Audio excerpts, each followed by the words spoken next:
وحبيبنا وطبيبنا وغوثنا وغياثنا ومغيثنا وداتنا ومعيننا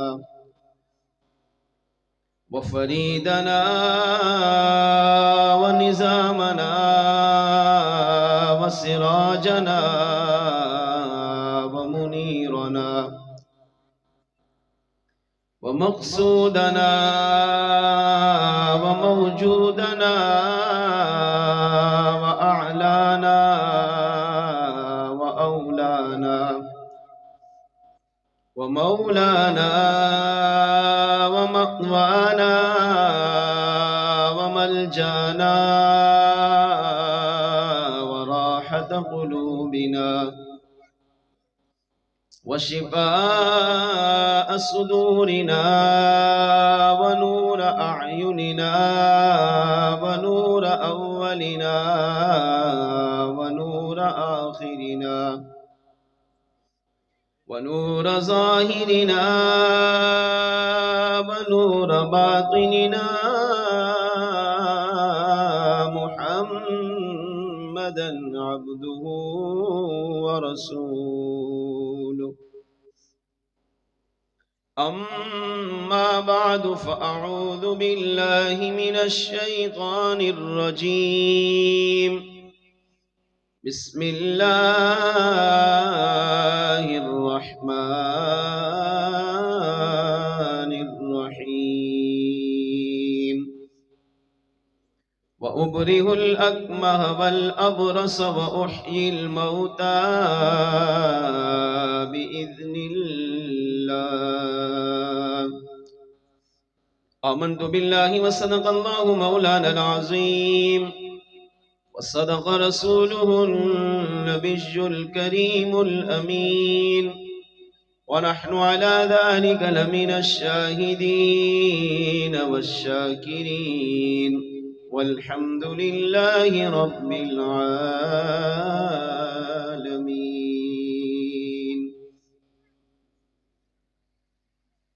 تو ہے وہ غوث کہ ہر غوث ہے شیدا تیرا. تو ہے وہ غیث کہ ہر غیث ہے پیاسا تیرا. اللہ اللہ کرنے سے اللہ نہیں ملتا.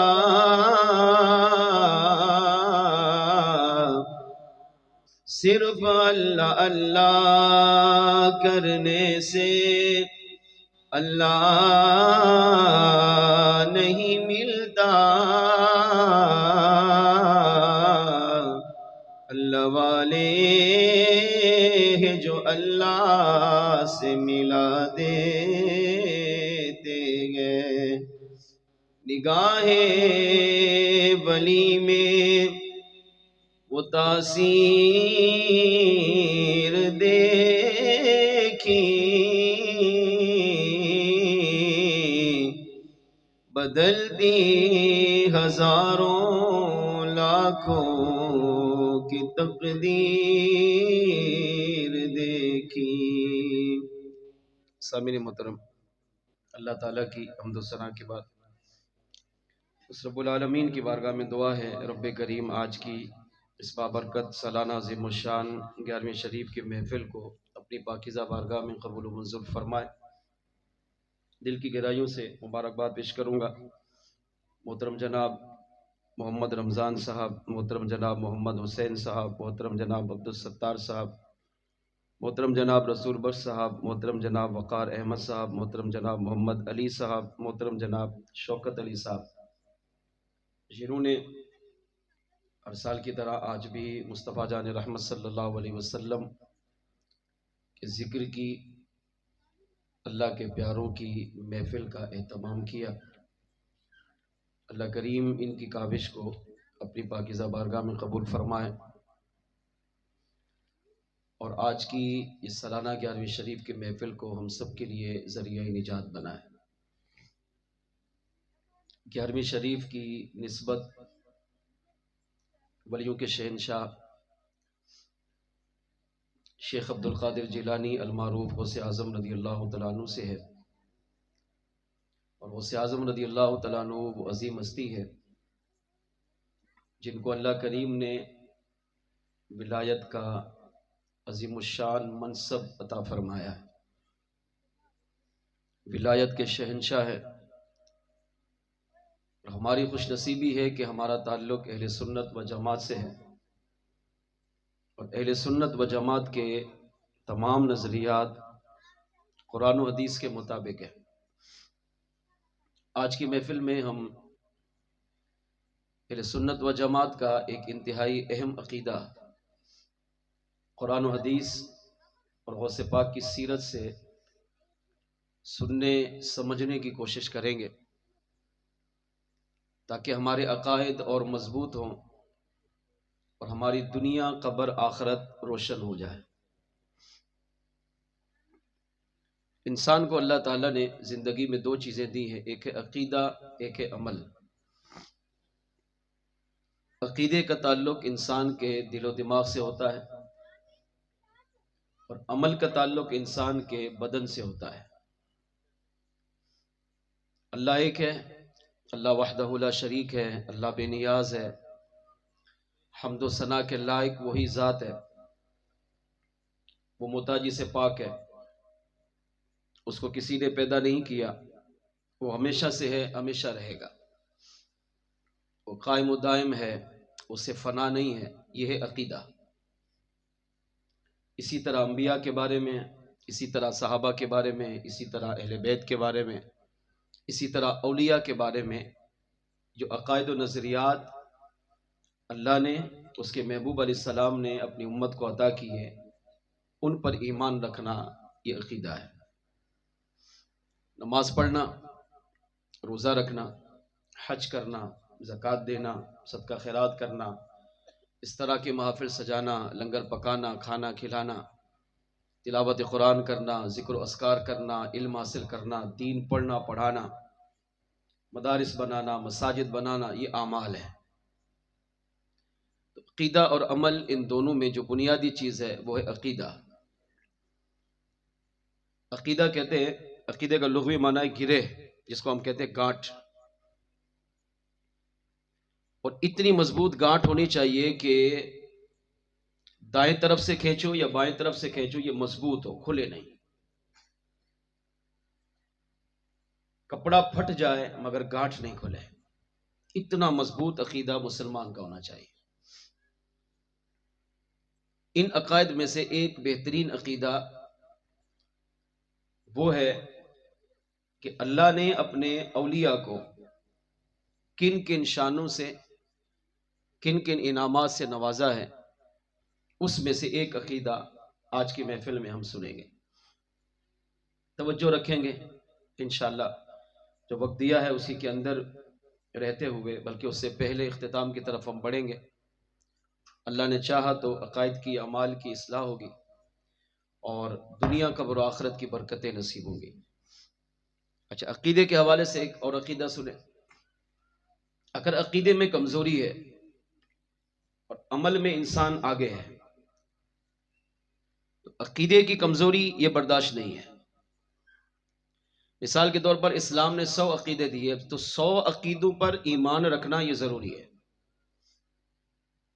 اگر ایک عقیدے میں بھی کمزوری ہوئی نا، تو اب وہ 99 عقائد وہ کسی کام کے نہیں ہے، وہ ایک عقیدے کی وجہ سے بندہ پھنس جائے گا۔ عقیدے میں کوتاہی ہے ہی نہیں،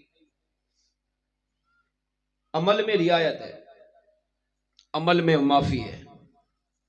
مثال کے طور پر اللہ نے شریعت کے 500 احکام دیے، اب بندے نے ساری زندگی صرف 100 احکام پہ عمل کیا، 400 پہ نہیں کیا، مر گیا، تب بھی یہ اللہ کی بارگاہ سے امید رکھی جائے گی کہ اللہ یا تو اپنی رحمت کے صدقے، یا اپنے فضل کے صدقے، اپنے کرم کے صدقے، یا اپنے محبوب کی شفاعت کے صدقے، یا اولیاء کی شفاعت کے صدقے، یا صحابہ اہل بیت کی شفاعت کے صدقے، یا علماء کی شفاعت کے صدقے، یا نیک اولاد کی شفاعت کے صدقے، یا کچا بچہ جو فوت ہو جائے اس کی شفاعت کے صدقے، یا قرآن کی شفاعت کے صدقے، اللہ اپنے بندے کے ان 100 اعمال کو قبول کر کے 400 جو اعمال نہیں کیے اللہ اسے معاف فرما دے۔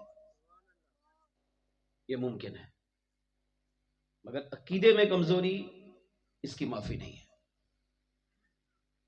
ان عقائد میں سے ایک اہم عقیدہ وہ یہ ہے کہ اللہ اپنے بندوں کو جو شان رب کے پاس ہیں، اللہ نے ان شانوں کا مظہر اپنے بندوں کو بھی بنایا ہے۔ بدقسمتی سے جس دور میں میں اور آپ جی رہے ہیں، عقیدے کے حوالے سے بہت خرابیاں پیدا ہو چکی ہیں۔ چاروں طرف سے باطل، بد مذہب، بد عقیدہ، گمراہ لوگ مسلمانوں کو دین سے دور کرنے کی کوشش کر رہے ہیں، اور خاص طور پر غوث پاک غوث اعظم جیلانی رضی اللہ تعالیٰ عنہ کے حوالے سے کہ چھوٹا سا بھی ہم کام کریں تو کہتے ہیں یہ شرک۔ ہم نے کہا یا غوث المدد تو کہتے ہیں یہ شرک۔ ہم نے کہا یا علی مشکل کشا المدد تو کہتے ہیں شرک۔ ہم نے کہا اللہ ولیوں کو یہ طاقت دیتا ہے کہ ولی مردے زندہ کر سکتا ہے تو کہتے ہیں شرک۔ ہم نے کہا ولی دم کرے تو اللہ اندھوں کو بھی آنکھیں دے دے تو کہتے ہیں شرک۔ ولی ہاتھ پھیرے تو اللہ مریضوں کو شفا دے دے کہتے ہیں شرک۔ ہر کام میں شرک۔ تو شرک شرک شرک کی رٹ لگا کر حضور کی امت کو معاذ اللہ مشرک بنایا جا رہا ہے، جبکہ علماء یہاں موجود ہیں اہل سنت و جماعت کے تمام عقائد و نظریات قرآن و حدیث کے 100% مطابق ہیں، ایک بھی عقیدے میں کمزوری نہیں ہے۔ شرط یہ ہے کہ بندے کو وہ پتہ ہو اور بندہ ان عقائد پر مضبوط ہو جائے۔ اللہ کے ولیوں کو اللہ نے جو شانیں دی ہیں، ایک عقیدہ سنیے اور ایمان تازہ کیجیے۔ آئیے سب سے پہلے درود پاک کی فضیلت سنتے ہیں۔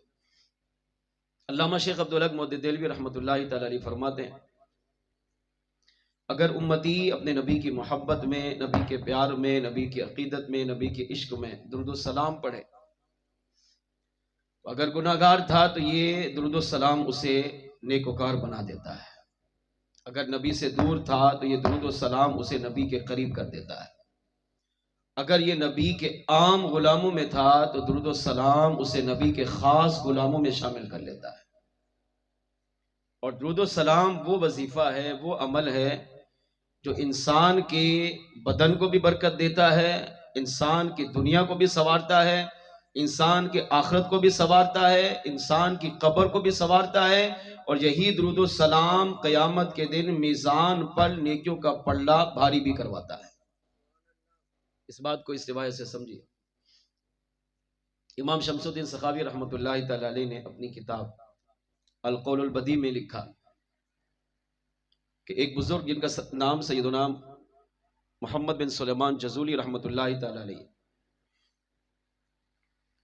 جنہوں نے دلائل الخیرات شریف لکھی ہے، بڑی مشہور و معروف کتاب درود پاک کی فضیلت پر ہے، کمال کی کتاب ہے، ہر مشکل کا حل درود السلام سے انہوں نے ثابت کیا ہے۔ بیماری، پریشانی، مصیبتیں، تکالیف، دکھ، درد، غم، سرکار کی زیارت، اولیاء کی زیارت، انبیاء کی زیارت، ہر چیز کا علاج درود السلام سے انہوں نے بیان کیا۔ یہ پڑھیے یہ فضیلت ملے گی، یہ پڑھیے تو یہ انعام ملے گا۔ اب انہوں نے ایک کتاب لکھی، کیسے خود فرماتے ہیں کہ میں سفر کر رہا تھا، راستے میں ظہر کا وقت ہوا تو میں نے سوچا کہ نماز پڑھ لوں، میرا وضو نہیں تھا، تو میں نے کنویں کو تلاش کیا کہ پانی کا کنواں تلاش کروں اور پھر پانی لے کر وضو کروں اور ظہر کی نماز پڑھ کر پھر سفر کو جاری رکھوں۔ تو تلاش کرتے کرتے کرتے ایک وادی میں گیا جہاں چند گھر تھے، سوچا کہ یہاں گھر ہیں تو ظاہر کنواں ہوگا، لوگوں کو پانی کی حاجت ہوگی، تو کنواں تلاش کیا۔ اب جب کنویں پر پہنچا تو کنارے پر کھڑا ہو کر پانی کو دیکھا تو پانی کنویں کی گہرائی میں تھا۔ اب کنویں کی گہرائی سے پانی نکالنا ہے تو ظاہری بات ہے اب ڈول بھی چاہیے، رسی بھی چاہیے۔ اب میں نے ڈول تلاش کیا، نہیں ملا، رسی تلاش کی، نہیں ملی۔ اب ایک طرف نماز کا شوق، نماز کی محبت، نماز کا پیار، اور ایک طرف پانی نہ ملنا، پانی تو موجود ہے اب مگر نکالنے کا کوئی سہارا نہیں ہے. اب اس پر مجھے غم ہوا، افسوس ہوا.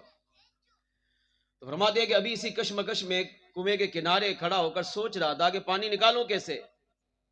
تو اسی کنویں کے برابر میں مکان تھا، مکان کی چھت پر ایک 7 سالہ بچی یہ سارا منظر دیکھ رہی تھی، اور اس بچی نے چھت سے مجھے پکارا، کہا یا شیخ کیا چاہیے. میں نے کہا بیٹا کنویں سے پانی نکالنا ہے، ڈول رسی نہیں ہے، وضو کرنا ہے، نماز پڑھنی ہے. بچی نے کہا آپ کون ہیں؟ کہا میں محمد بن سلیمان جزولی ہوں. اچھا یہ عالم بھی تھے، وقت کے ولی بھی تھے، شہرت تھی اپنے دور میں، نام کا ڈنکا بج رہا تھا. تو بچی نے جب سنا کہ محمد بن سلیمان جزولی ہیں تو بچی نے کہا آپ ہی وہ ہیں جن کے نام کے ڈنکے بج رہے ہیں. حال یہ ہے کہ کنویں سے پانی نہیں نکال سکتے، اور شہرت، مقام، مرتبہ، دبدبہ اتنا ہے کہ دنیا کے لبوں پر آپ کا ہی نام ہے. یعنی لوگوں میں عالم بھی مشہور، لوگوں میں ولی بھی مشہور، لوگوں میں صوفی بھی مشہور. تو آپ کے نام کا تو چرچا ہے، دنیا آپ کو جانتی ہے، آپ کو عزت و احترام کی نگاہ سے دیکھتی ہے، مگر حال یہ ہے کہ کنویں سے پانی نہیں نکال سکتے. محمد بن سلیمان جزولی رحمۃ اللہ تعالی علیہ نے فرمایا کہ مجھے اس بچی کی باتوں پر تعجب ہوا کہ صحیح تو کہہ رہی ہے، ویسے دیکھو تو نام کے ڈنکے بج رہے ہیں، ولی بھی مشہور ہوں، عالم بھی مشہور ہوں، اور حال یہ ہے کہ پانی نہیں نکال سکتا. تو بچی نے چھت سے ہی کہا یا شیخ کنویں سے پانی میں نکال کر دیتی. وہ نیچے آئی، کنویں کے کنارے کھڑی ہوئی اور اس نے تھوکا. اب جب یہ تھوک، خواب کی بات نہیں ہو رہی، بیداری کی بات، سچا واقعہ، جب یہ تھوک کنویں کی گہرائی میں پہنچا، محمد بن سلیمان جزولی رحمت اللہ تعالی کہتے ہیں پانی میں حرکت پیدا ہوئی، جیسے موٹر چل گئی ہو. دیکھتے ہی دیکھتے پانی کنویں کی گہرائی سے نکل کر کنارے کی طرف بڑھنے لگا، اور دیکھتے ہی دیکھتے کنواں بھرا اور کنویں کے کنارے سے پانی چھلکنے لگا. اب میری پوری توجہ اس بچی کی طرف چلی گئی. تو میں نے کہا بیٹا یہ بتاؤ تو صحیح، یہ مقام و مرتبہ تمہیں کہاں سے ملا؟ خود عالم، خود محدث، خود ولی، خود صوفی، خود شیخ، مگر 7 سالہ معصوم بچی نے کنویں میں تھوک کر پانی کا انتظام کیا. تو آپ سمجھ گئے یہ بچی عام نہیں ہے، اس کو اللہ نے کوئی نہ کوئی مقام و مرتبہ دیا ہوا ہے. عام انسان عقل میں یہ بات نہیں آ سکتی کہ کنویں میں تھوکو اور پانی اوپر آ جائے. یہاں نماز بھی نہیں پڑھی، یہاں دعا بھی نہیں مانگی، صرف تھوکا اور کنویں کا پانی گہرائی سے نکل کر کنارے پر چھلکنے لگا. ایسا لگا جیسے سمندر سے نہر جاری ہو چکی ہے. تو میں نے کہا بیٹی بتا تو صحیح یہ کمال آپ کو کہاں سے ملا؟ تو بچی نے کہا محمد بن سلیمان جزولی سنیے، یہ کمال میری ذات کی وجہ سے نہیں، بلکہ یہ کمال اللہ نے مجھے اس لیے عطا کیا ہے کہ میں مدینے والے آقا صلی اللہ علیہ وسلم پر حضور کی محبت میں، حضور کے پیار میں، حضور کی عقیدت میں، حضور کے عشق میں اٹھتے بیٹھتے، چلتے پھرتے، سوتے جاگتے، آتے جاتے حضور کی ذات پر درود و سلام پڑھتی رہتی ہوں. اللہ اس درود و سلام پڑھنے کی برکت سے مجھے یہ برکتیں بھی عطا کرتا ہے، میری مشکل کشائی بھی عطا فرماتا ہے.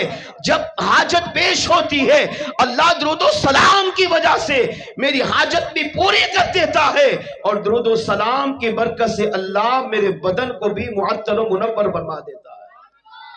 فرمایا اللہ نے مجھے یہ مقام و مرتبہ میرے کسی اور عمل کی وجہ سے نہیں، حضور پر درود و سلام پڑھنے کی وجہ سے عطا فرمایا. محمد بن سلیمان جزولی رحمۃ اللہ علیہ کہتے ہیں جب میں نے سنا کہ عالم، محدث، شیخ، صوفی، بزرگ میں، اور اللہ نے اس 7 سالہ بچی کو جو مقام و مرتبہ عطا کیا وہ حضور کی ذات پر درود و سلام پڑھنے کی وجہ سے عطا کیا. بچی نے کہا میرا کوئی کمال نہیں، یہ تو حضور پر درود و سلام پڑھنے کا کمال ہے کہ اس کی وجہ سے جب بھی زندگی میں مجھے مشکل درپیش ہوتی ہے حضور پر سلام پڑھتی ہوں، درود پڑھتی ہوں، اللہ مشکل کو دور فرما دیتا ہے.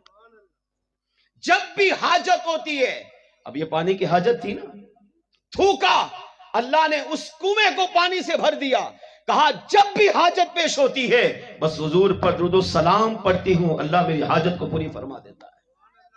میرے بدن کو اللہ نے معطر و منور کیا میرے ذات کی وجہ سے نہیں، حضور پر درود و سلام پڑھنے کی وجہ سے۔ محمد بن سلیمان جزولی علی رحمہ کہتے ہیں میں نے وضو کیا، ظہر کی نماز ادا کی، اور پھر وہیں بیٹھے بیٹھے یہ تہیہ کیا کہ اب اپنی بقیہ ساری زندگی حضور کی ذات پر درود و سلام بھی پڑھوں گا، اور مدینے والے آقا صلی اللہ علیہ وسلم پر درود و سلام کے بارے میں کتاب بھی تحریر کروں۔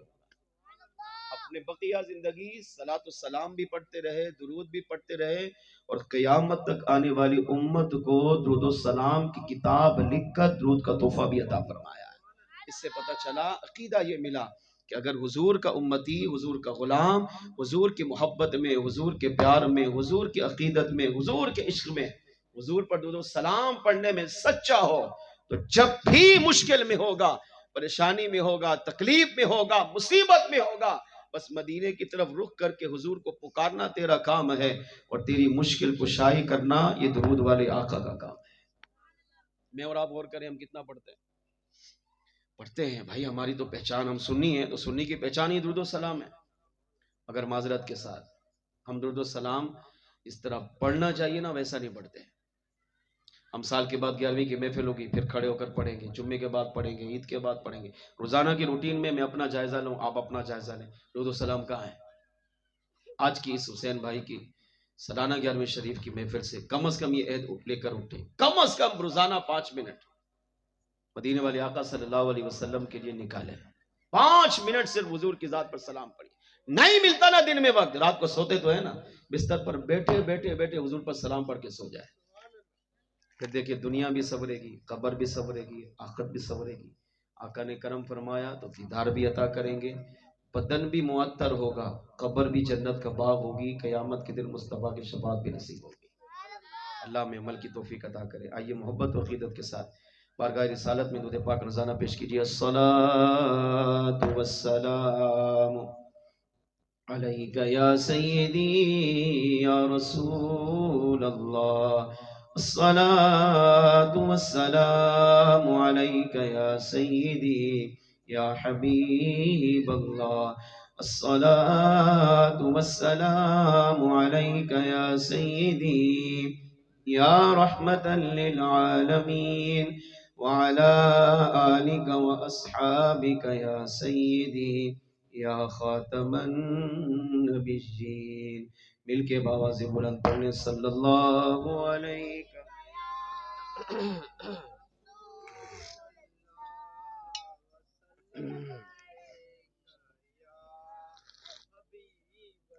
مل کے پڑھ لیجئے، کوئی لب خاموش نہ رہے۔ صلی اللہ علیہ یا رسول اللہ وسلم علیہ یا حبیب۔ غوث پاک رحمۃ اللہ تعالی علیہ کی بارگاہ میں استغاثے کے چند شعر پڑھتا ہوں، ہو سکے تو میرے ساتھ مل کے پڑھیں، نہیں پڑھنا آتا تو توجہ سے سن لیں اور تصور کریں۔ ہمارا عقیدہ ہے، ہم اولیاء کو ماننے والے ہیں، انشاءاللہ ان کی شان سنیں گے۔ امتی جہاں سے بھی حضور کو پکارے آقا سنتے ہیں، اور غوث پاک شیخ عبدالقادر جیلانی رضی اللہ تعالیٰ عنہ خود فرماتے ہیں لو کان مریدی فی المشرق لکنت فی المغرب لسترت، میرا مرید مشرق میں رہتا ہو، میں مغرب میں بیٹھا ہوں، اور میرا مرید سے اگر کوئی گناہ ہو جائے اور اس پر وہ ندامت ہو اور مجھے پکارے، لسترت، ہاتھ بڑھا کر اس کے گناہ پر پردہ ڈال دیتا۔ غوث پاک خود فرماتے ہیں تم پر میرا ہاتھ اس طرح ہے جیسے تم پر یہ آسمان ہے، جس طرح آسمان 24 گھنٹے تم پر رہتا ہے، میرا دست شفقت میرے مریدوں پر اس طرح رہتا ہے۔ غوث پاک خود فرماتے ہیں قیامت کے دن جب اللہ فرمائے گا عبدالقادر جنت میں جائیے، میں جنت کی طرف قدم بھی نہیں اٹھاؤں گا جب تک اپنے سارے مریدوں کو جنت میں داخل نہ کروں۔ غوث پاک فرماتے ہیں میں نے جہنم کے نگران حضرت مالک رضی اللہ تعالیٰ عنہ کو بلایا اور ان سے پوچھا کیا تمہارے جہنم کی لسٹوں میں میرے مریدوں کا نام ہے؟ انہوں نے عرض کیا نہیں، اللہ نے آپ کے غلاموں کا نام لکھنے کا مجھے حکم ہی نہیں دیا۔ غلام کون ہو؟ جو سچی محبت کرتا ہو، ولی سے سچی محبت کرتا ہو، ولی سے سچا پیار کرتا ہو، ولی کی سیرت کو سن کر اپنے آپ پہ نافذ بھی کرتا ہو۔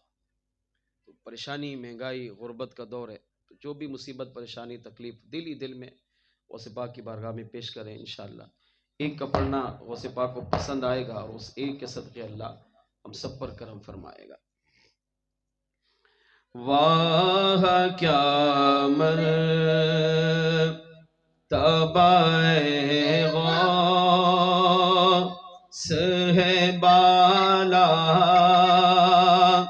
تیرا، واہ کیا مرتبہ غوث ہے بالا تیرا، اونچے اونچوں کے سروں سے قدم اعلیٰ تیرا، اونچے اونچوں کے سروں سے قدم اعلیٰ تیرا، واہ کیا مرتبہ غوث ہے بالا تیرا، سر بلا کیا کوئی جانے کہ ہے کیسا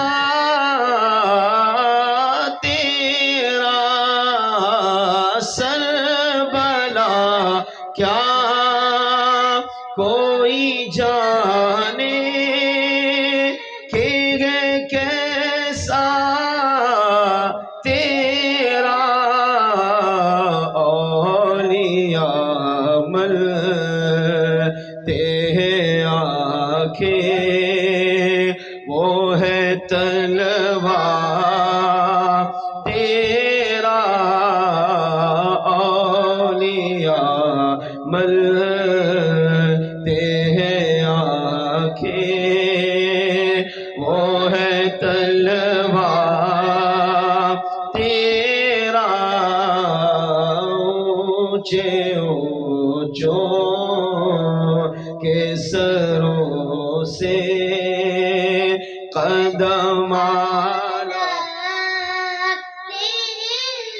کیا دبے جس پہ حمایت کہو پر جا تیرا، کیا دبے جس پہ حمایت کہو پر جا تیرا، شیر کو خطرے میں لاتا نہیں کتا تیرا، شیر کو خطرے میں لاتا نہیں کتا تیرا،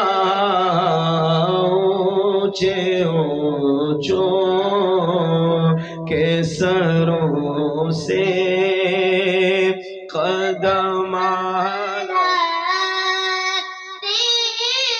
قسمیں دے دے کہ کھلاتا ہے پلاتا ہے تجھے، قسمیں دے دے کہ کھلاتا ہے پلاتا ہے تجھے، پیارا اللہ تیرا چاہنے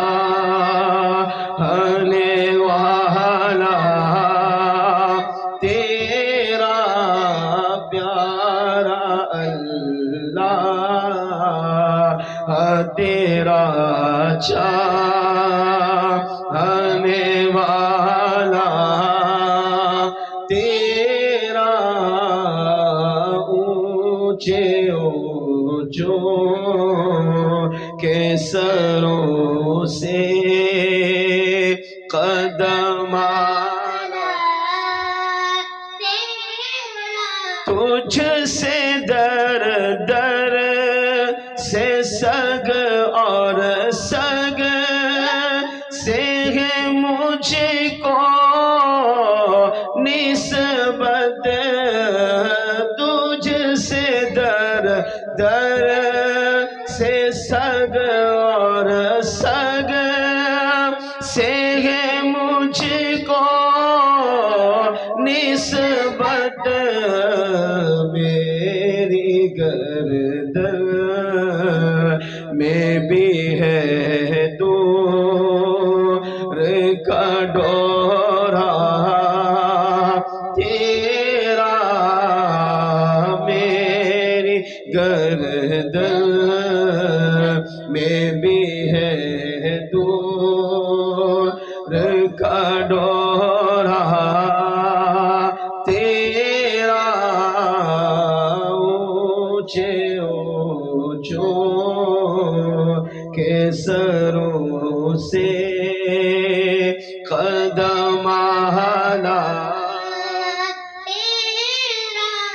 اس نشانی کے جو سگ ہے نہیں مارے جاتے اس نشانی کے جو سگ ہے نہیں مارے جاتے حشر تک میرے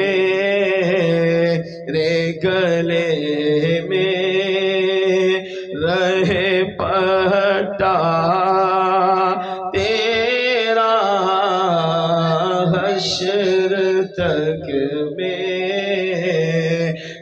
گلے میں رہے پٹا تیرا اونچے اونچوں کے سروں سے قدم آلا تو ہے وہ غوث کے ہر غوث ہے شیدا تیرا تو ہے وہ غوث کے ہر غوث ہے شیدا تیرا تو ہے وہ غیث کے ہر غیث ہے پیاسا تیرا تو ہے وہ غیث کے ہر غیث ہے پیاسا تیرا اونچے اونچوں کے سروں سے قدم آلا جو ولی قبل تھے آباد ہوئے یا ہوں گے جو ولی قبل تھے آباد ہوئے یا ہوں گے سب ادب رکھتے ہیں دل میں میرے آقا تیرا سب ادب رکھتے ہیں دل میں میرے آقا تیرا اونچے اونچوں کے سروں سے قدم سارے اقطاب جہاں کرتے ہیں کعبے کا طواف سارے اقطاب جہاں کرتے ہیں کعبے کا طواف کعبہ کرتا ہے طواف در والا تیرا کعبہ کرتا ہے طواف در والا تیرا اونچے اونچوں کے سروں سے قدم آلا اور تیری سرکار میں لاتا ہے رضا اس کو شفیع تیری سرکار میں لاتا ہے گدا اس کو شفیع جو میرے غوث ہے اور لا دل بیٹا تیرا جو میرا غوث ہے اور لا دل بیٹا تیرا واہ کیا مرتبہ غوث ہے بالا تیرا اونچے اونچوں کے سروں سے قدم آلا تیرا اونچے اونچوں کے سروں سے قدم آلا تیرا اللہ کریم نے قرآن پاک پارہ 3 سورہ آل عمران آیت نمبر 49 میں ارشاد فرمایا وَأُبْرِئُ الْأَكْمَحَ وَالْأَبْرَصَ وَأُحْيِي الْمَوْتَى بِإِذْنِ اللَّهِ اور میں وَأُبْرِئُ الْأَكْمَحَ وَالْأَبْرَصَ اندھوں کو آنکھیں دیتا ہوں برص کے مریضوں کو شفا دیتا ہوں وَأُحْيِي الْمَوْتَى بِإِذْنِ اللَّهِ اور مردوں کو اللہ کے حکم سے زندہ کرتا ہوں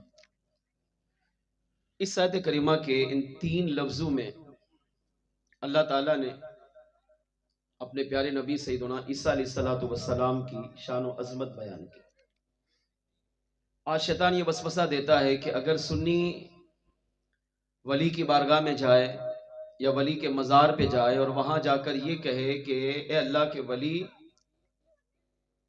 آپ اللہ کی بارگاہ سے مجھے شفا دلوا دے اللہ کی بارگاہ سے مجھے اولاد دلا دے اللہ کی بارگاہ سے دعا کر کے میرے فلاں مسئلے کو حل کر دے تو اب شیطان یہ وسوسہ دیتا ہے کہ یہ شرک ہے یہ کفر ہے یہ بدعت ہے یہ گمراہی ہے حالانکہ سیم یہی عقیدہ جو آج 15ویں صدی میں مسلمان کا ہے یہی عقیدہ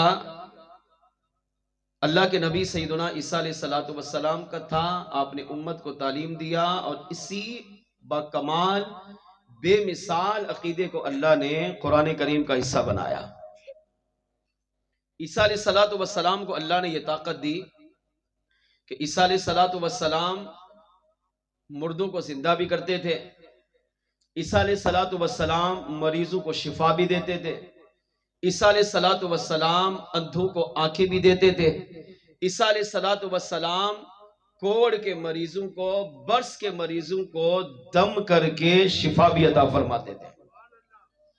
اب یہاں عقیدہ پہلے سمجھیں، عقیدہ یہ ہے کہ حقیقی معنوں میں ذاتی طور پر شفا اللہ دیتا ہے، مردے کو زندہ کرنا اللہ کرتا ہے، مریض کو شفا دینا اللہ کرتا ہے، اندھوں کو آنکھیں عطا کرنا اللہ عطا فرماتا ہے۔ یہ عقیدہ ہے ذاتی طور پر، مگر اللہ اپنی عطا سے یہ کمال، یہ شانیں، یہ عظمتیں اپنے بندوں کو بھی عطا فرماتا ہے۔ اب جب بندہ یہ کام کرے کہ بندہ کہے میں مردے زندہ کرتا ہوں، بندہ کہے میں اندھوں کو آنکھیں دیتا ہوں، بندہ کہے میں مریضوں کو شفا دیتا ہوں، اب یہ شیطان وسوسہ دے گا نہیں یہ تو شرک ہو گیا۔ کیوں شرک ہوا؟ کیونکہ مردے کو زندہ کرنا یہ رب کا کام ہے، آپ کہہ رہے ہو کہ ولی بھی زندہ کرتا ہے۔ اندھے کو آنکھیں دینا یہ اللہ کا کام ہے، آپ کہتے ہو کہ ولی بھی اندھوں کو آنکھیں دیتا ہے۔ مریضوں کو شفا دینا یہ اللہ کا کام ہے، آپ کہتے ہو مریضوں کو شفا یہ ولی دیتا ہے، تو یہ شرک ہو گیا۔ شرک نہیں ہے، شرک یہ ہے کہ اللہ کے علاوہ کسی اور کو خدا سمجھ کر اس کی پوجا کرنا، یہ شرک ہے۔ کفر یہ ہے کہ اللہ کا انکار کر دینا، اور مشرک کی بخشش نہیں ہے۔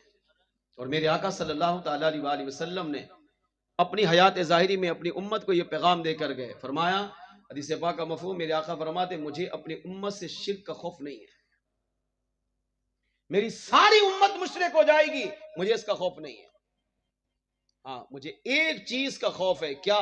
جب صحابہ نے پوچھا تو میرے آقا نے فرمایا وہ یہ کہ میری امت دنیا داری میں مبتلا ہو جائے گی، دنیا داری کو اپنائے گی، دنیا کو سب کچھ سمجھے گی، آخرت کو بھول جائے گی، اس کا خوف ہے۔ مگر شرک کرے گی، اللہ کے علاوہ کسی اور کو خدا سمجھ کر اس کی پوجا کرے گی، آقا فرماتے مجھے اس کا خوف نہیں ہے۔ اس سے پتہ چلا میرے آقا صلی اللہ تعالی علیہ وآلہ وسلم کی امت شرک سے پاک، یعنی جو حضور کا غلام ہے، جو حضور کا امتی ہے، جو حضور پر ایمان لایا ہے، اللہ کو مانا ہے، اللہ پر ایمان رکھتا ہے، وہ شرک نہیں کر سکتا۔ اب اللہ کے نبی صلی اللہ علیہ وسلم نے کیا کہا؟ میں اندھوں کو آنکھیں بھی دیتا ہوں، مریضوں کو شفا بھی دیتا ہوں، مردوں کو زندہ بھی کرتا ہوں۔ اور ایک مقام پر ارشاد فرمایا کہ تم جو کھا کر آئے میں یہ بھی جانتا ہوں، تمہارے اس وقت پیٹ میں جو کچھ ہے میں یہ بھی جانتا ہوں، تم نے گھر میں کیا پکایا، کیا کھایا، کیا کھلایا، کیا کل کے لیے بچا کے رکھا، فرمایا میں یہ بھی جانتا ہوں۔ اور یہاں تک کہ عیسیٰ علیہ السلام ایک دن میں، علماء کرام نے اس کی تفسیر میں لکھا 50 ہزار مریضوں کو دم کرتے اللہ انہیں شفا عطا فرما دیتا۔ شفا اللہ ہی دے رہا ہے مگر دم عیسیٰ علیہ السلام کر رہا ہے، مردے زندہ رب ہی کر رہا ہے مگر دعا اللہ کے نبی عیسیٰ علیہ السلام کر رہا ہے، اندھوں کو آنکھیں اللہ ہی عطا فرما رہا ہے مگر عیسیٰ علیہ السلام کے صدقے اللہ عطا فرما رہا ہے۔ اس سے پتہ چلا کہ رب بھی مردے زندہ کرتا ہے، ولی بھی کرتا ہے، اللہ بھی شفا دیتا ہے، ولی بھی دیتا ہے، اللہ بھی اندھوں کو آنکھیں عطا کرتا ہے، ولی بھی دیتا ہے۔ یہ شرک نہیں ہے، فرق یہ ہوگا اللہ شفا ذاتی طور پر عطا کرتا ہے، اللہ آنکھیں ذاتی طور پر عطا کرتا ہے، اللہ اپنے بندوں کو شفا ذاتی طور پر دیتا ہے، اللہ مردوں کو زندہ ذاتی طور پر کرتا ہے، بغیر محتاجی سے کرتا ہے۔ اور اللہ کا بندہ، اللہ کا نبی، اللہ کا ولی، اللہ کا پیغمبر، اللہ کا رسول چاہے وہ مردے زندہ کرے، چاہے مریضوں کو شفا عطا کرے، چاہے وہ اندھوں کو آنکھیں عطا کرے، چاہے کور برس کے مریضوں کو شفا عطا کرے، وہ اپنی مرضی سے نہیں، اپنی ذات سے نہیں، اللہ کی عطا سے کر رہے ہوتے ہیں۔ اللہ ذاتی طور پر یہ کرتا ہے، اللہ کے اولیاء عطائی طور پر کرتے ہیں۔ جب یہ عقیدہ مسلمان رکھے گا تو یہ شرک نہیں ہوگا بلکہ یہی عقیدہ عین قرآن و سنت اور اسلام کے مطابق ہو جائے گا۔ لہذا یہ کبھی ان وسوسوں میں مت آئیں کہ مزار پہ گئے تو شرک نہیں، ہم نے شیطان کی باتوں میں آنا ہی نہیں ہے، ہم نے اپنے عقائد کا تحفظ کرنا ہے، ہم نے اپنے ایمان کا تحفظ کرنا ہے، اور وہ کیسے کریں گے؟ قرآن و حدیث پڑھ کر، قرآن و حدیث سن کر، قرآن و حدیث سمجھ کر، علماء کی صحبت میں بیٹھ کر، دین سیکھ کر، سکھا کر، اس پر عمل کر کے ہم اپنے عقائد کو بھی مضبوط کر سکتے ہیں، اپنے ایمان کو بھی مضبوط کر سکتے ہیں۔ شرک نہیں، مسلمان شرک سے پاک ہے۔ ہو رہا ہے اس وقت شرک، کہ جو مسلمان ہے نا وہ شرک نہیں کرے گا۔ جاہل سے جاہل مسلمان جو نماز پڑھتا ہی نہ ہو، سال میں ایک مرتبہ، وہ بھی بھولے سے مسجد میں آ جاتا ہو، یہ بھی جب مزار پہ جاتا ہے نا، اس کا بھی یہی عقیدہ ہوتا ہے کہ یہ اللہ نہیں ہے، بھلے وہاں جا کے سجدہ بھی کر رہا ہوتا ہے جہالت کی وجہ سے، اگرچہ سجدہ حرام ہے، سجدہ بھی کر رہا ہوتا ہے مزار میں، لیکن آپ اس کو اٹھا کر پوچھیں کہ آپ سجدہ کیوں کر رہے ہو اس کو؟ کہ خدا سمجھ کر کہہ رہے ہو؟ کہہ رہا نہیں، توبہ توبہ استغفر اللہ، یہ خدا کہاں سے ہو گیا؟ جاہل مسلمان بھی یہ عقیدہ نہیں رکھتا، اور جو دین سے تعلق رکھتا ہو، نماز پڑھتا ہو، مسجد میں آنا جانا ہو، محفلوں میں آتا جاتا ہو، علماء کی صحبت میں بیٹھتا ہو، وہ یہ عقیدہ سوچ بھی نہیں سکتا۔ اس سے پتہ چلا کہ اہل سنت و جماعت کے عقائد و نظریات کفر و شرک سے پاک ہے۔ اللہ کریم نے غوث اعظم جیلانی رضی اللہ تعالیٰ عنہ کو کتنی نعمتوں سے نوازا ہے، اور غوث اعظم جیلانی رضی اللہ تعالیٰ عنہ اپنے مریدوں پر کس قدر شفقت کرتے ہیں، خیال کرتے ہیں، اس بات کو استفاضے سے سمجھیے۔ بہجت الاسرار، القلائد الجواہر، غوث پاک کی سیرت پر مستند دونوں کتابوں میں یہ روایت موجود ہے۔ بصرہ میں ایک عورت تھی، اللہ نے اسے بیٹا عطا کیا، شوہر کا انتقال ہو گیا، بچے کی پرورش کی، کچھ عرصہ گزرا، بچہ بیمار ہو گیا، علاج کروایا، اس دور کے حساب سے ڈاکٹروں کے پاس گئی، حکیموں کے پاس گئی، جس کسی نے جو علاج بتایا کروایا، مگر شفا نہ ملی۔ شفا اللہ دیتا ہے، مگر کن کے صدقے دیتا ہے سنیے۔ اسے کسی نے مشورہ دیا، بیٹا تھا، اکلوتا تھا، شوہر کا بھی انتقال ہو چکا ہے، تو کسی نے کہا کہ شفا چاہیے نا؟ کہا ہاں۔ تو کہا ایسا کرو کہ تم بغداد چلی جاؤ، اور وہاں جا کر اس وقت ایک بہت بڑے اللہ کے ولی، جو غوث اعظم جیلانی رضی اللہ تعالیٰ عنہ کی ولادت سے بھی پہلے کے ولی، اور ان کی ولادت، غوث پاک کی ولادت کے وقت ان کی شہرت سب سے زیادہ مشہور و معروف تھی، یعنی اپنے زمانے کے سب سے بڑے ولی، اپنے زمانے کے سب سے بڑے غوث، اپنے زمانے کے سب سے بڑے قلندر، یہ تھے جن کا نام علماء نے ابو الوفا لکھا ہے۔ کہا بیٹے کی صحت چاہیے نا، ان کے دروازے پہ چلے جاؤ۔ اس سے پتہ چلا کہ یہ عقیدہ ہم نے 15ویں صدی میں نہیں گھڑا، یہ عقیدہ ہزاروں سال پہلے سے چلا آ رہا ہے۔ غوث پاک رضی اللہ تعالیٰ عنہ کو وصال فرمائے 1000 سال کم و بیش ہونے والے ہیں، اس وقت بھی یہ عقیدہ نظریہ تھا کہ لوگ جب مشکل میں آتے، لوگ جب پریشان ہوتے، لوگ جب تکلیف میں آتے اور سارے دروازے بند نظر آتے، ان کا عقیدہ نظریہ تھا اللہ کے ولیوں کی بارگاہ میں جاؤ، کیونکہ اب مشکل اللہ حل کرے گا، پریشانی رب دور کرے گا، مگر کن کے صدقے؟ اپنے ولیوں کے صدقے۔ عورت نے کہا بیٹا چاہیے نا، تو ابو الوفا کی بارگاہ میں جاؤ۔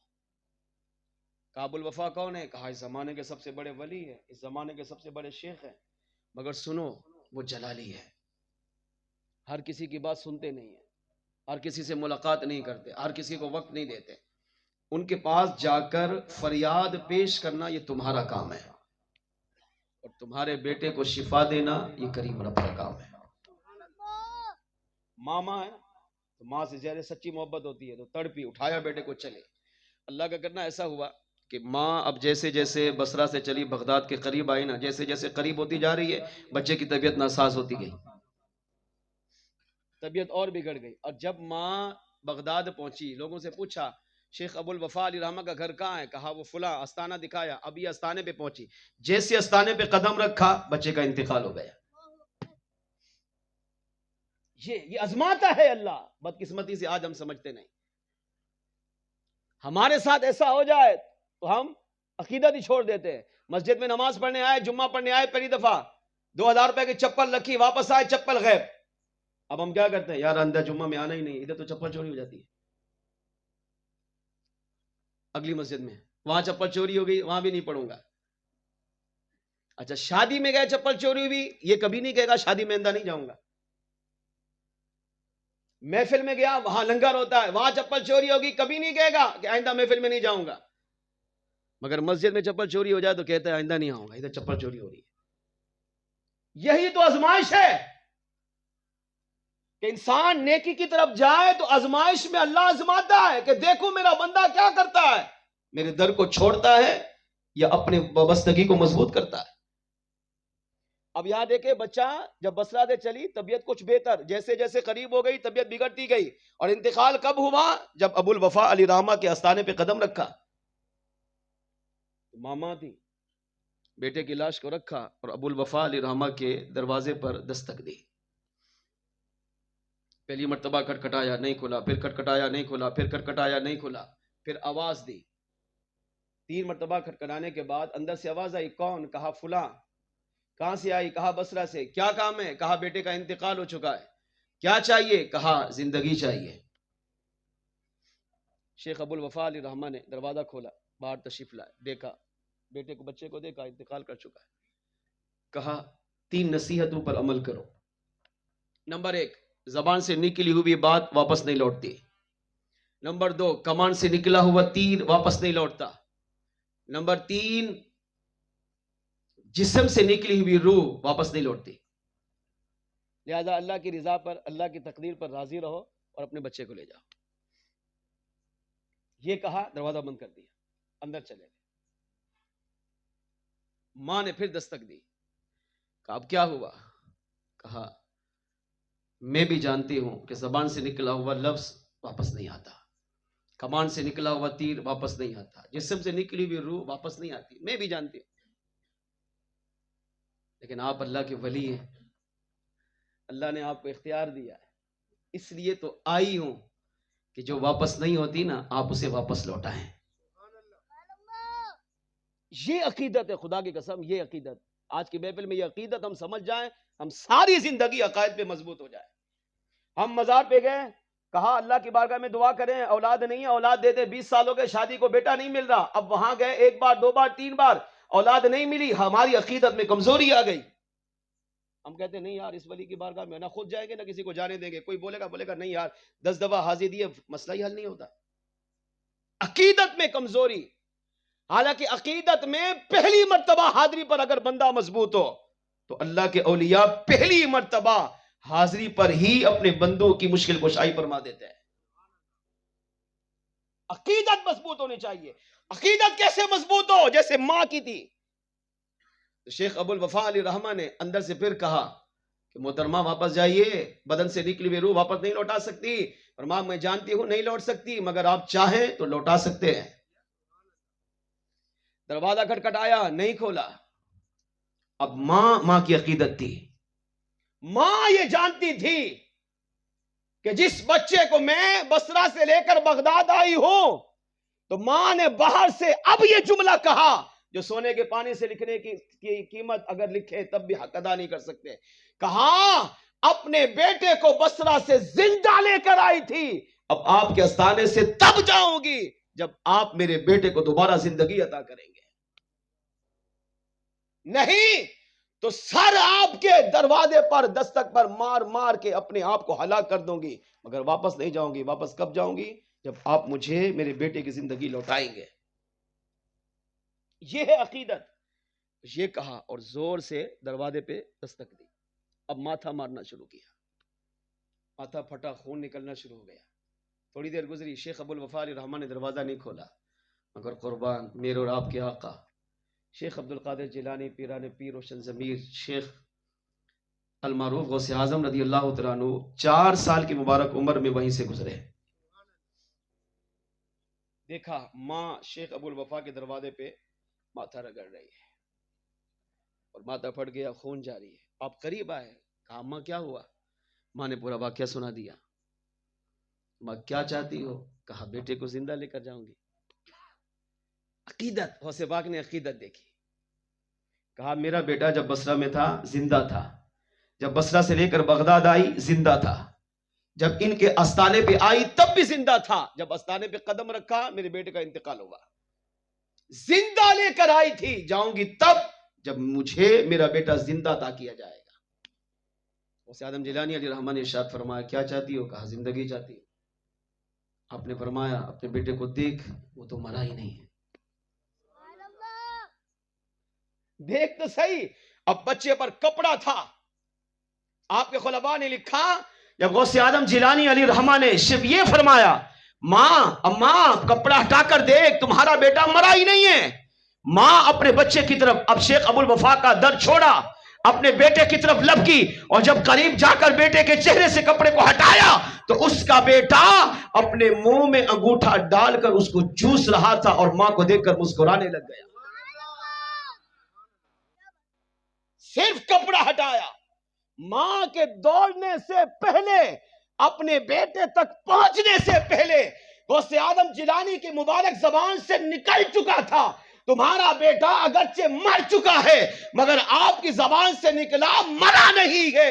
ماں کے پہنچنے سے پہلے اللہ کریم نے اس بچے کو دوبارہ زندگی عطا فرما دی. یہ ہے رب کا اپنے ولیوں سے محبت، اللہ کا ولیوں سے کنیکشن اس کو کہتے ہیں کہ ولی زبان سے نکالتا بعد میں ہے اور میرا کریم رب اپنے ولیوں کی اس مراد کو اس سے پہلے پورا فرما دیتا ہے. تم کہتی ہو بیٹا مر گیا ہے، وہ تو مرا نہیں، زندہ ہے. دوڑی بیٹے کی طرف کپڑا ہٹایا، اب انگوٹھا منہ میں ڈال کر چوس بھی رہا ہے اور ماں کو دیکھ کر مسکرا رہا ہے.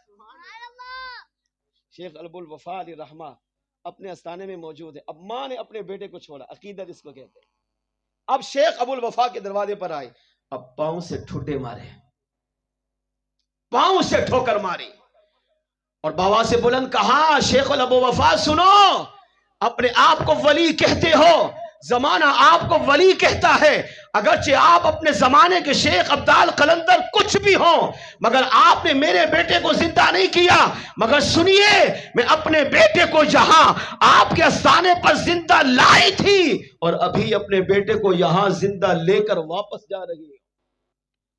شیخ ابو الوفا علیہ رحمہ نے جب یہ جملہ سنا تو تڑپ گئے کہ زندہ لائی تھی، کچھ دیر پہلے رو رہی تھی کہ بیٹے کا انتقال ہو چکا، ابھی کہتی ہے بیٹا زندہ ہو گیا.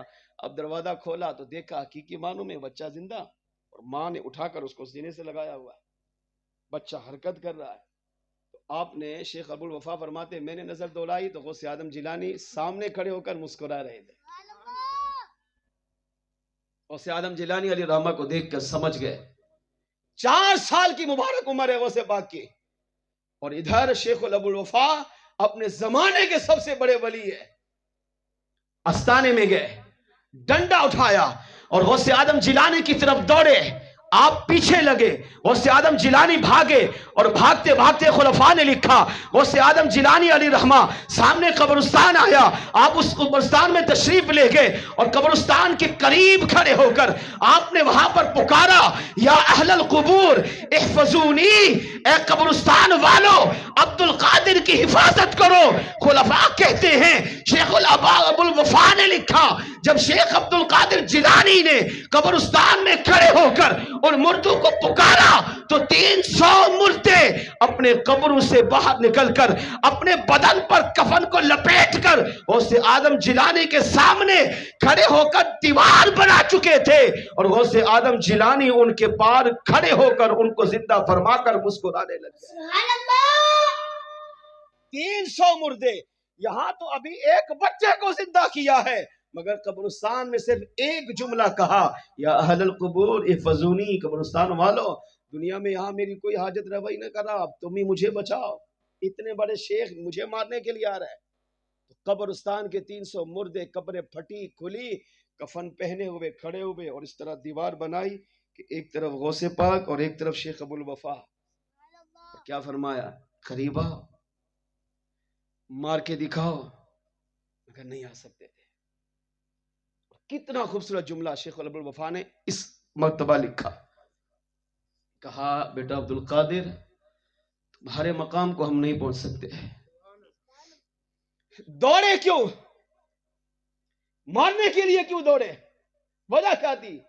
کہا تم ابھی سے یعنی 4 سال کی عمر سے اللہ کی تقدیر سے کھیلنے لگ گئے. ابھی سے اللہ کی تقدیر سے کھیل رہے ہو. جانتے تھے اللہ نے ان کو کتنا بڑا مقام عطا کیا ہے.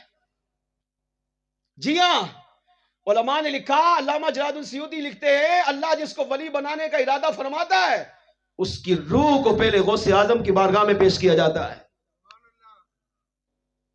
پھر غوث اعظم اسے مولا مشکل کشا کی بارگاہ میں پیش کرتے ہیں، پھر مولا مشکل کشا اسے امام الانبیاء کی بارگاہ میں پیش کرتے ہیں، پھر میرے آقا اسے پاس فرماتے ہیں، پھر مولا علی کی بارگاہ میں بیچتے ہیں، مولا علی غوث پاک کی بارگاہ میں بیچتے ہیں، پھر غوث پاک اس پر ولایت کی مہر لگاتے ہیں.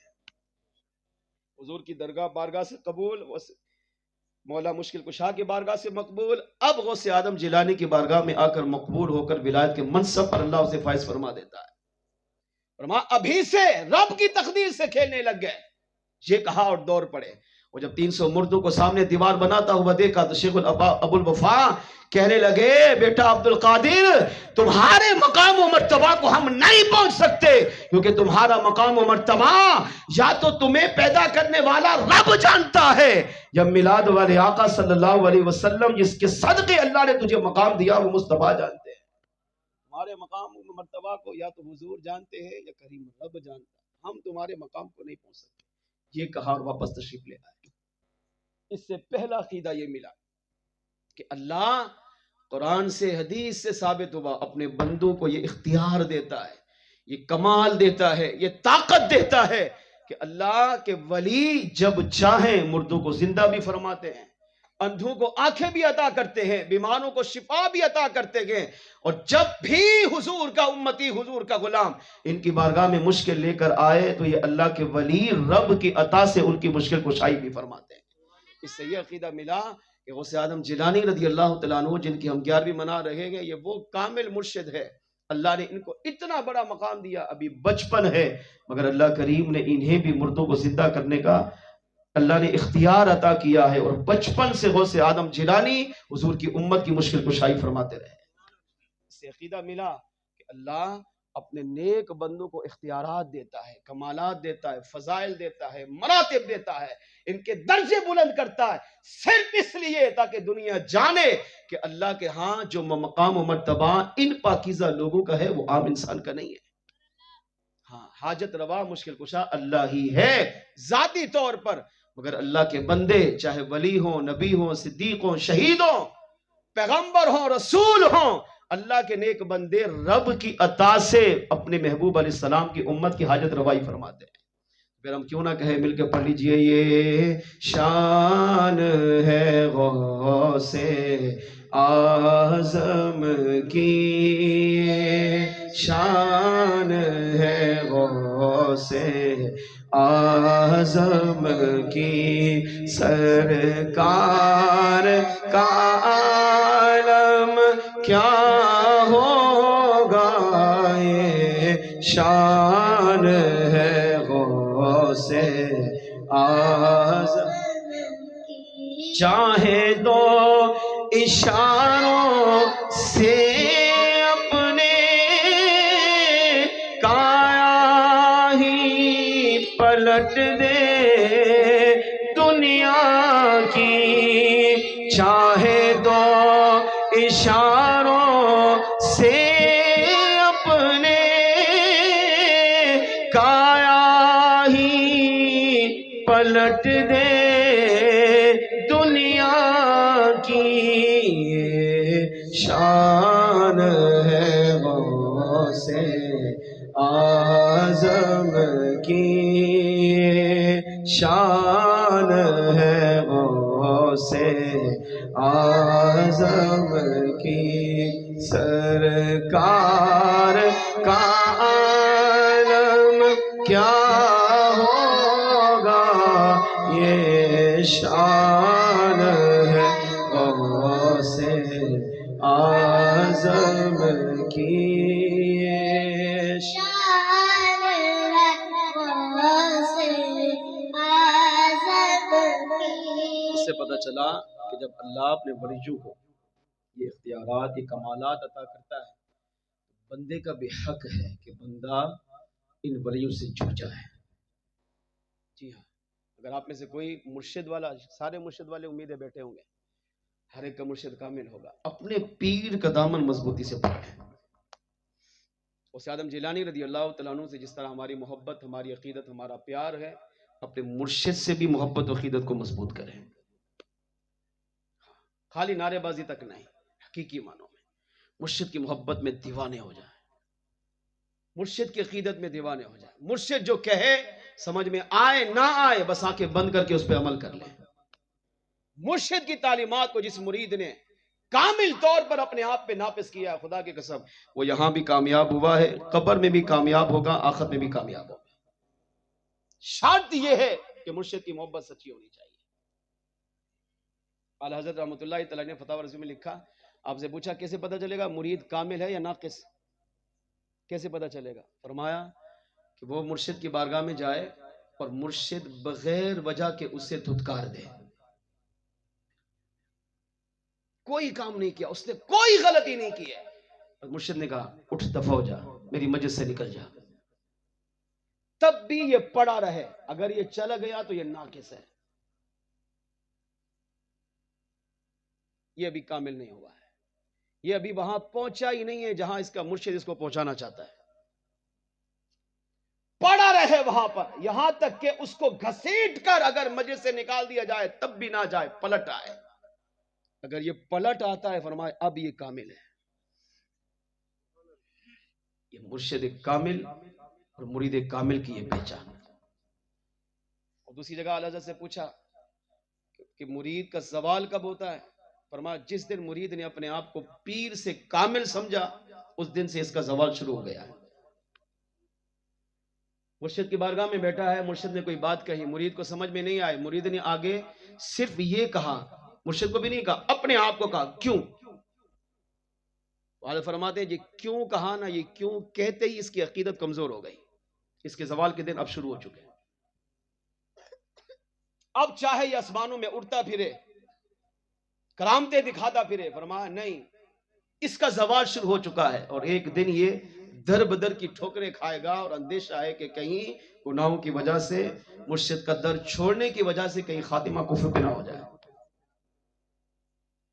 اس کو کہتے ہیں سچی عقیدت، اس کو کہتے ہیں سچا پیار، اس کو کہتے ہیں مرشد سے سچی وابستگی.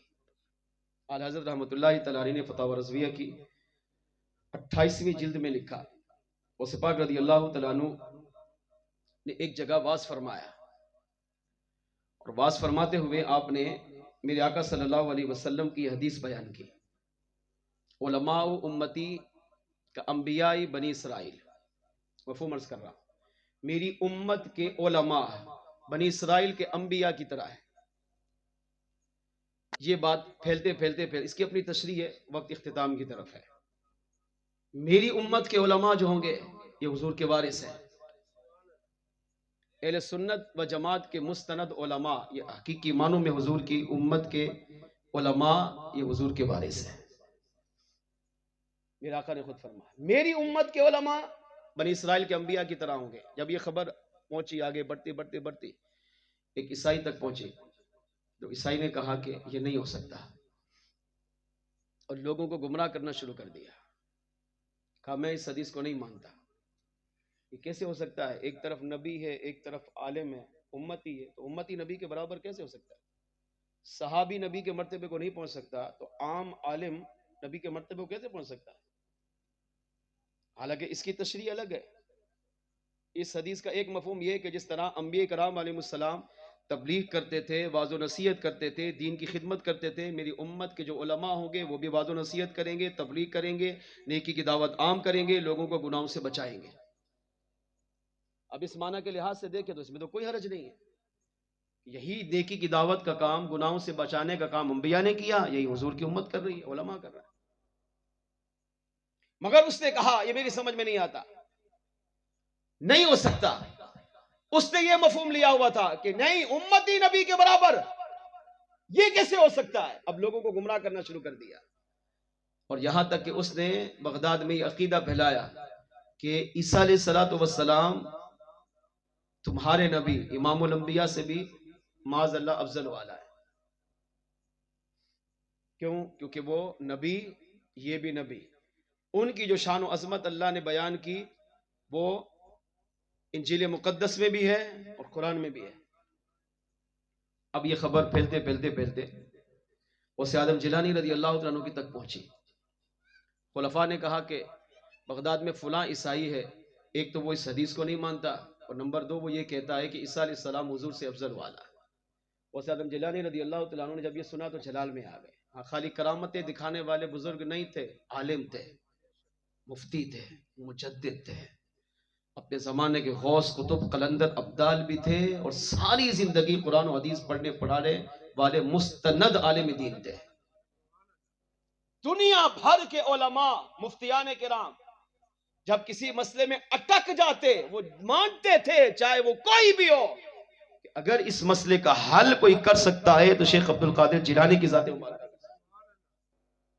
خالی ولی نہیں، ولی گڑھ، ولی بنانے والے، خالی عالم نہیں، لاکھوں کو عالم بنانے والے تھے۔ غوث اعظم جیلانی رضی اللہ عنہ کو جلال آیا، اپنے خلفاء کو ساتھ لیا اور اس عیسائی کی طرف تشریف لے گئے۔ تھوڑا قریب گئے تو دیکھا اس نے لوگوں کو جمع کیا اور بعض و نصیحت کر رہا ہے اور یہی باتیں کر رہا ہے۔ غوث اعظم جیلانی رضی اللہ عنہ تشریف لے گئے، اس کو اپنے قریب بلایا، کہا کیا کہتے ہو؟ کہا عیسیٰ علیہ السلام تمہارے نبی سے افضل والا۔ آپ نے فرمایا دلیل؟ اس نے کہا دلیل یہ ہے کہ ہماری پوری انجیل مقدس عیسیٰ علیہ السلام کے فضائل سے بھری پڑی ہے، اور اس کی گواہی تمہارا قرآن دے رہا ہے۔ اب اس نے یہ آیت پڑھی، پارہ 3 سورہ آل عمران آیت نمبر 49۔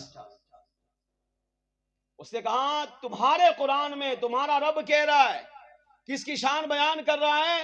عیسیٰ علیہ السلام کی۔ عیسیٰ علیہ السلام نے فرمایا وَأُبْرِئُ الْأَكْمَحَ وَالْأَبْرَصَ وَأُحْيِي الْمَوْتَىٰ بِإِذْنِ اللَّهِ، میں اندھوں کو آنکھیں بھی عطا کرتا ہوں، مریضوں کو شفا بھی دیتا ہوں، مردوں کو زندہ بھی کرتا ہوں۔ اس نے کہا میرا نبی عیسیٰ علیہ السلام مردوں کو زندہ کرتے ہیں۔ اب بتاؤ تمہارے نبی محمد علیہ السلام نے مردوں کو کہاں زندہ کیا؟ میرے نبی عیسیٰ علیہ السلام کہتے ہیں میں اندھوں کو آنکھیں عطا کرتا ہوں، تم دکھاؤ قرآن میں کہاں ہے کہ تمہارے نبی محمد علیہ السلام نے اندھوں کو آنکھیں عطا کی؟ تمہارا قرآن کہتا ہے کہ میرے نبی عیسیٰ علیہ السلام مریضوں کو شفا عطا فرماتے تھے۔ 50 ہزار مریض ایک دن میں ان کی بارگاہ میں آتے، تو آپ کسی کو دم کر کے، کسی پہ ہاتھ پھیر کر کسی کے لیے دعا کرتے، اللہ شفا عطا کر دیتا۔ تم دکھاؤ تمہارے قرآن میں کہاں لکھا ہے کہ تمہارے نبی محمد علیہ السلام بھی مریضوں کو شفا دیتے تھے؟ میرے نبی عیسیٰ علیہ السلام تمہارا قرآن کہتا ہے کہ وہ علم غیب جانتے تھے، وہ جانتے تھے تمہارے پیٹ میں کیا ہے، تمہارے گھر میں کیا ہے، تم نے کیا کھایا، کیا پکایا، کیا رکھا، جانتے تھے۔ تم دکھاؤ تمہارے قرآن میں کہاں ہے کہ حضور بھی یہ سب جانتے تھے؟ اب عقل سے پوچھو گے نا تو بات تو صحیح ہو رہی ہے۔ الف لام میم سے لے کر والناس تک اگر ظاہری معنی کے اعتبار سے دیکھیں تو اس طرح کا تذکرہ نہیں ہے، جبکہ اس کی گہرائی میں جائیں، حقیقی معنی میں دیکھیں، مفسرین فرماتے ہیں قرآن کا کوئی لفظ ایسا ہے ہی نہیں جس میں حضور کی شان نہ ہو۔ پورا قرآن ہی تو حضور کی نعت ہے، پورا قرآن ہی تو حضور کی عظمت بیان کر رہا ہے۔ جو آیت پڑھو اس کا تعلق کہیں نہ کہیں میرے آقا سے ملتا ہے۔ یہاں تک کہ سورہ اخلاص جو اللہ کی وحدانیت پر، اس کی بے نیادی پر، اس کی شان و عظمت کے لیے، اس میں بھی حضور کا تذکرہ ہے۔ گہرائی میں جاؤ تو پورا قرآن حضور کی حمد و ثنا سے بھرا ہوا ہے، مگر اس نے کہا دکھاؤ تو غوث اعظم جیلانی رضی اللہ عنہ جلال میں آئے، فرمایا نادان تو کہتا ہے یہ شان اللہ نے عیسیٰ علیہ السلام کو دی، ہمارا ایمان ہے، ہم مانتے ہیں، مگر تیرا یہ کہنا کہ ہو اور باہر حاضر ہو کر میری زیارت کہا۔ جب غوث اعظم جیلانی نے قبر کو ٹھوکر ماری، قبر کھلی، ایک مردہ کفن لپیٹے ہوئے قبر سے باہر نکلا۔ اس نے جب دیکھا کہ میری قبر پر غوث اعظم جیلانی تشریف لائے ہیں، آپ نے اس سے پوچھا، کہا تم کون ہو؟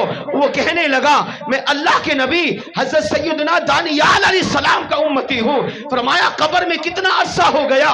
اس نے کہا مجھے اس قبر میں ہزاروں سال گزر چکے ہیں، میں تو آرام سے سو رہا تھا، مگر آپ کی آواز سے اللہ نے مجھے دوبارہ زندگی عطا فرمائی۔ آپ نے فرمایا کیا دوبارہ دنیا میں آنا چاہتا ہے یا قبر میں رہنا چاہتا ہے؟ عرض کیا عبد القادر جیلانی قبر میں ہی رہنے دے۔ ہزاروں سال پرانی قبر ٹھوکر مار کر زندہ کیا، اور مردہ کھڑا ہوا ہے، خواب کی بات نہیں، بیداری کی بات ہے۔ ہزاروں لوگوں نے اپنی آنکھوں سے دیکھا، فرمایا قم بإذنی، میں تجھے حکم دیتا ہوں تو زندہ ہو۔ یہ غوث اعظم جیلانی اپنی مرضی سے نہیں، اپنی طاقت سے نہیں، اگرچہ کہا یہ میں زندہ کرتا ہوں، مگر علماء کہتے ہیں اس میں بھی رب کے حکم، رب کی محبت شامل ہوتی ہے۔ اس میں بھی حقیقی معنوں میں عقیدہ یہ رکھیں گے رب نے زندہ کیا، انہیں طاقت دی، وہ بھی اللہ نے عطا فرمائی ہے۔ کہا دنیا میں آنا ہے؟ کہا نہیں۔ کہا کیوں؟ کہا سکرات کا جو وقت ہے نا یہ بہت مشکل ہے، اس سے میں گزر کر آیا ہوں، میں واپس نہیں آ سکتا۔ سلام کیا، دوبارہ قبر میں چلا گیا، قبر بند ہو گئی۔ غوث اعظم جیلانی نے اب اس پادری کی طرف دیکھا، کہا تو کہتا ہے کہ میرے محبوب علیہ السلام مردوں کو زندہ نہیں کر سکتے، حالانکہ حضور نے زندہ فرمایا۔ ارے مردوں کو زندہ کرنا یہ تو بہت چھوٹی بات ہے۔ ہاں چھوٹی بات ہے، میرے آقا تو وہ ہیں جو بے جان پر توجہ ڈالیں اللہ اس پہ بھی جان ڈال دیتا ہے۔ کیا درخت، کیا دیوار، کیا پتھر، کیا کنکر حضور کی بارگاہ میں سلام نہیں پڑھتے تھے؟ کیا لکڑی کا خوش تنا جس میں جان ہے ہی نہیں، کیا وہ حضور کی محبت میں نہیں روتا تھا؟ آقا جاندار میں جان نکل جائے دوبارہ جان ڈالنا یہ چھوٹا کام ہے۔ فرمایا میرے محبوب کو اللہ نے وہ شانیں دی کہ بے جان پر توجہ ڈالیں اللہ اس کو بھی جاندار بنا دیتا ہے۔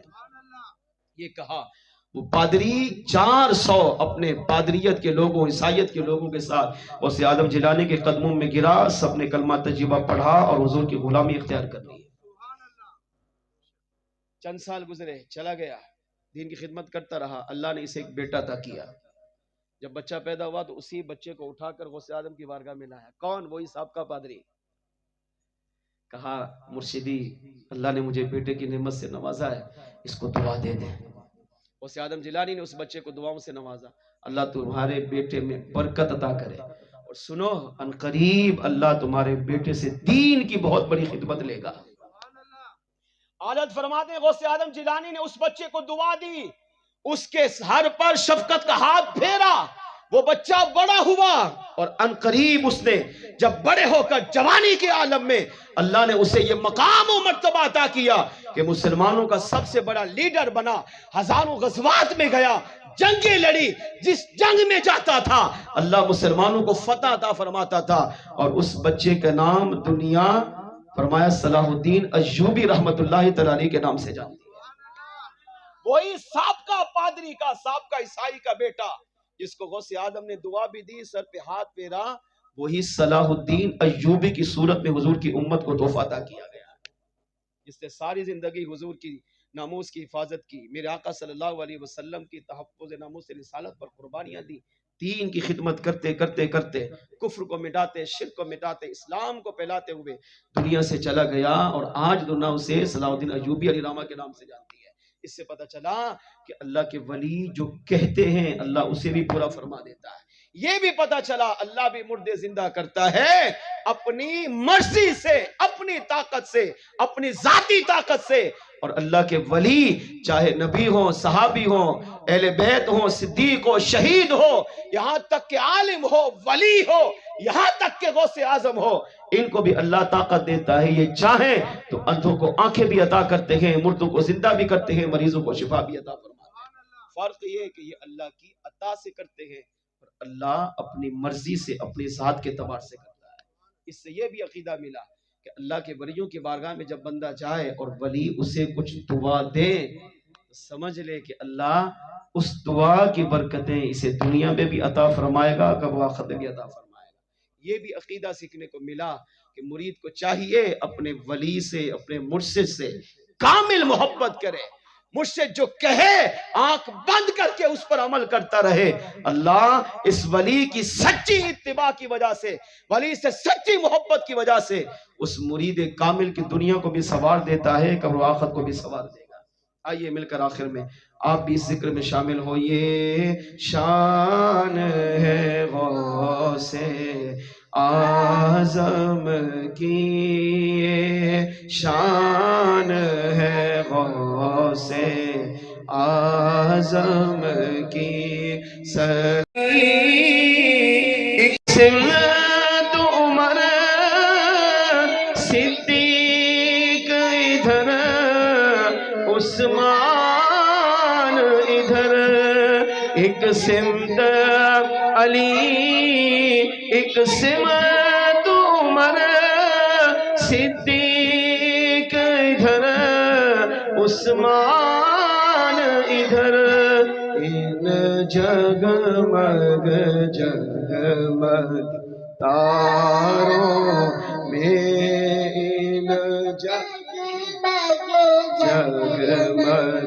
تاروں میں مہتاب کا عالم کیا ہوگا یہ شان ہے غوث اعظم کی یہ شان ہے غوث اعظم کی سرکار کا عالم کیا ہوگا یہ شان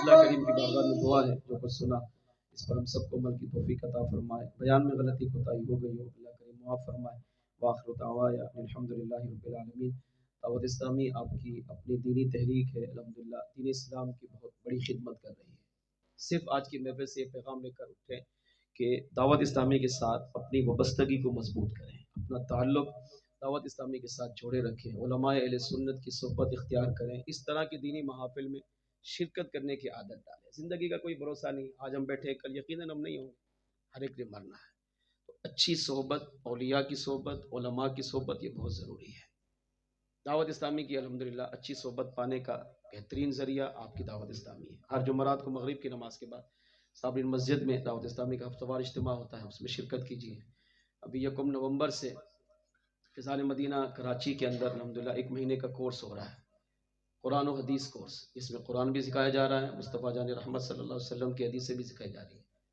صرف وہاں تک پہنچنا ہے پورا مہینہ قرآن و حدیث بھی سکھائیں گے وضو نماز غسل تیمم نماز جنازہ بھی درست کروائیں گے شریعت کے ضروری مسائل بھی سکھائیں گے 3 وقت کا کھانا بھی دیں گے میڈیکل کی سہولت بھی دیں گے رہائش کی سہولت بھی دیں گے صرف اس لیے کہ حضور کی امت دین سیکھے اپنی دنیا سنوارے اپنی قبر سنوارے ہمیں صرف کیا کرنا ہے وقت دینا ہے اللہ کے ولیوں کی سیرت اللہ کے ولیوں کی محبت اللہ کے ولیوں کی تعلیمات پانے کا اور بھی بہت سارے ذرائع ہیں ایک بہترین ذریعہ دعوت اسلامی کا دینی ماحول ہے اس سے وابستہ رہیں گے انشاءاللہ اس کی برکتیں دنیا میں بھی نصیب ہوں گی قبر میں بھی نصیب ہوں گی آخرت میں بھی نصیب ہوں گی اللہ میں عمل کی توفیق عطا فرمائے ہماری جہی تک بلا